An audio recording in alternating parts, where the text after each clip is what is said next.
Le grand direct de l'actu, Jean-Marc Morandi. Avec l'invité de 10h45 sur Europe 1 qui est Camille Gruyer, qui est journaliste spécialiste des nouvelles technologies à Que Choisir, puisque comme à son habitude, le magazine dont le numéro de mois de mars vient de paraître présente et analyse les nouveautés en matière de smartphone. Camille Gruyer, bonjour. Bonjour. Merci beaucoup d'être en direct avec nous sur Europe 1. Alors, première constatation déjà, finalement, j'ai le sentiment qu'aujourd'hui, il n'existe plus de mauvais smartphones. Alors, il y en a de moins en moins. C'est vrai qu'on trouve maintenant des modèles qui offrent des performances tout à fait correctes à des prix qui ont vraiment baissé ces derniers temps. Alors, aujourd'hui, à partir de 150 €, on trouve des smartphones qui fonctionnent. Ce qui est étonnant, c'est que les prix sont très variables d'un smartphone à l'autre. Dans votre test, on va de 130 € à 919 € pour un smartphone. Est-ce que les plus chers sont forcément les meilleurs ? Eh ben non, les plus chers sont les plus à la mode, ça c'est sûr. Vous voyez à quelle marque je veux faire allusion. Allons-y, on va citer les marques comme on le fait chaque matin, donc allez-y, n'ayez pas peur. Les plus chers, Apple, pour ne pas les citer, donc l'Apple iPhone 6 et iPhone 6 Plus sont des excellents smartphones, certes, mais ils ne sont pas les meilleurs en tout. Et pourtant, leur prix pourrait laisser croire le contraire. En fait, on a choisi cette fois, nous, de présenter les smartphones qui offrent un intérêt particulier. Pas forcément qui sont les derniers sortis, mais ceux qui sont les meilleurs en quelque chose. Les iPhones d'Apple, en l'occurrence, sont les meilleurs en ce qui concerne la qualité de leur écran, qui reste quand même nettement au-dessus de la moyenne, et puis en ce qui concerne les vidéos aussi. Alors, on va prendre le classement. Les deux premiers du classement, c'est la même marque, c'est Samsung. Et oui, c'est Samsung qui décroche la première place du palmarès, parce que ces smartphones sont technologiquement hyper aboutis, avec les toutes dernières fonctions, les tout derniers composants. Et puis il faut reconnaître que Samsung fait de la téléphonie mobile depuis très longtemps et que ces smartphones sont parfaitement au point. Alors le premier, donc c'est le Samsung Galaxy Note 4. Le deuxième, c'est le Samsung Galaxy S5. Et puis il faut attendre la troisième position, donc pour voir arriver les deux iPhones, iPhone 6 Plus et iPhone 6. Qu'est-ce qu'ils ont de moins que les Samsung au fond ? Ce qu'on aime un peu moins chez Que Choisir, c'est le fait qu'il se soit un environnement très fermé, puisque vous savez que pour synchroniser son iPhone, il faut dans la plupart du cas brancher un ordinateur. Tout est un peu verrouillé, alors que chez Samsung, c'est beaucoup plus ouvert, beaucoup plus libre. Et puis on aime bien aussi la qualité de l'écran Samsung, qui est, je pense, parmi les rares à pouvoir rivaliser avec Apple sur la qualité de l'écran.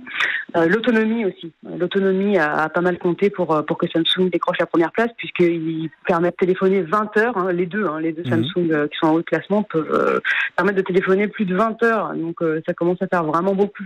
Et ce qu'on découvre également dans votre enquête, c'est qu'il y a des téléphones vraiment pas chers. Je pense au Birdie 4G chez Wecos, je connaissais même pas cette marque d'ailleurs, qui coûte 130 €, ou encore le Sony Xperia M2 Aqua qui coûte 200 €. Et finalement, ils s'en sortent pas si mal que ça. Ben oui, ils s'en sortent assez bien. Alors, ils savent tout faire, mais ce sera jamais les meilleurs. Voilà, donc avec quelqu'un qui n'est pas hyper exigeant en ce qui concerne la qualité des photos ou en ce qui concerne les toutes dernières technologies, le NFC, en ce qui concerne des fonctions très très poussées, peut très bien se satisfaire d'un smartphone à 130, 150 € aujourd'hui. Il n'y a pas de problème. Quel est le conseil que vous donnez aux gens qui veulent changer de smartphone ? C'est il faut d'abord définir peut-être à quoi on va utiliser son smartphone ? Exactement. Si la priorité est une photo, et la photo, il faut absolument regarder les performances du téléphone en photo, qui est ultra variable d'un modèle à l'autre. Si la priorité c'est de bien accrocher le réseau, par exemple, si on n'a pas si on habite dans une zone qui est mal couverte, à ce moment-là, il faudra vraiment privilégier la sensibilité du téléphone au réseau. C'est un des critères qu'on teste nous en laboratoire, parce que c'est primordial pour quelqu'un qui capte mal, quoi. Et c'est très variable là aussi d'un modèle à l'autre. Alors on a un peu tendance à minimiser ce critère-là. On parle beaucoup de la photo, du multimédia, etc. Mais enfin, la fonction principale, en tout cas une des fonctions quand même primordiales d'un téléphone, c'est de téléphoner. Et justement, à propos de la photo, quels sont les appareils qui s'en sortent le mieux côté photo ?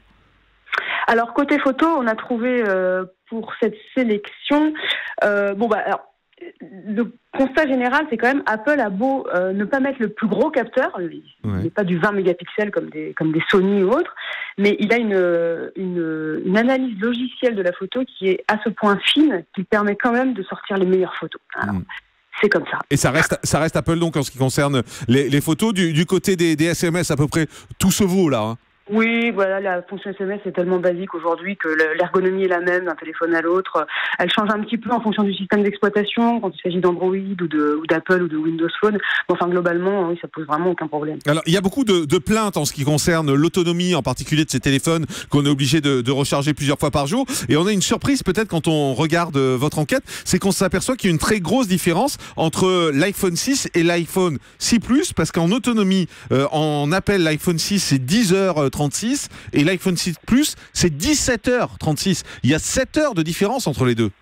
Et oui, mais c'est pas la même batterie entre les deux. Hein. Vous savez, comme l'iPhone 6 Plus a un plus grand écran, Apple a quand même mis une batterie plus puissante à l'intérieur qui permet effectivement d'obtenir de meilleurs résultats en ce qui concerne l'autonomie de la batterie. Donc c'est parce qu'en fait il est plus grand et donc la batterie est plus grande aussi.